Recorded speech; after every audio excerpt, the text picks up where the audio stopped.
Écoutez, manifestement, c'est pas de mal la veille quand même.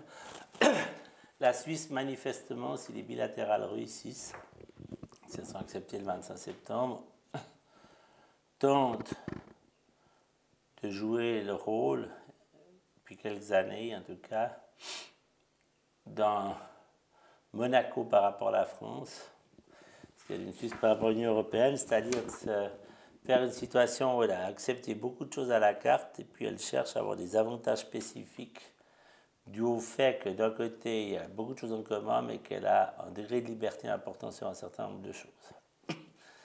Alors est-ce que cette politique est possible pour un pays de 6 à 7 millions d'habitants dans un continent de 500 millions? J'en sais rien. Mais c'est manifestement ce qui se passe. Alors les avantages, c'est clair que on peut, dans la proportion d'un pays de notre taille, bien sûr, aider à faire avancer le système et puis participer aux décisions quand elles s'élaborent et pas seulement ensuite en tentant de négocier des retombées moindres pour nous.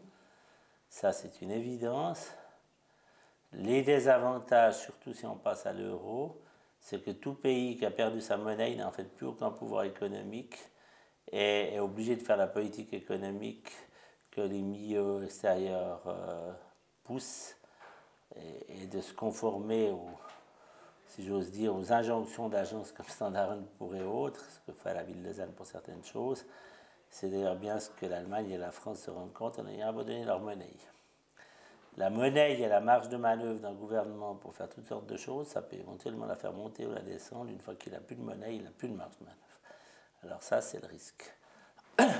Mais il faut aussi adhérer sans perdre la monnaie, ce qu'ont fait certains pays, comme la Grande-Bretagne. Je dirais que la monnaie, c'est quelque chose auquel il faut bien réfléchir dans cette optique, surtout quand on a une monnaie un peu particulière comme le franc suisse.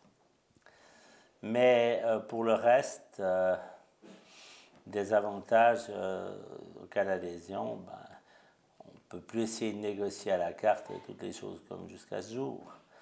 Moi, j'ai le sentiment très clair que lorsque l'Union européenne aura résolu tous ses problèmes, si elle y arrive et montrera que son ensemble harmonisé, la Suisse y adhérera tout naturellement dans les 5 ans qui suivent.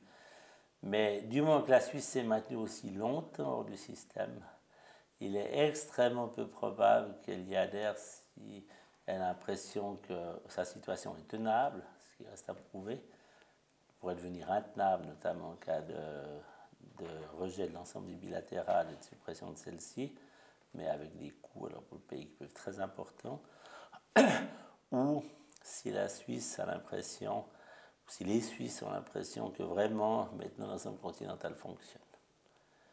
Mais plus on attend, plus le risque qu'on se mette dans une situation de type Monaco est grand. Et peut-être qu'on a déjà franchi certaines limites en la matière et que ça tend à devenir une illusion à cause de ça. Mais à vérifier dans la durée.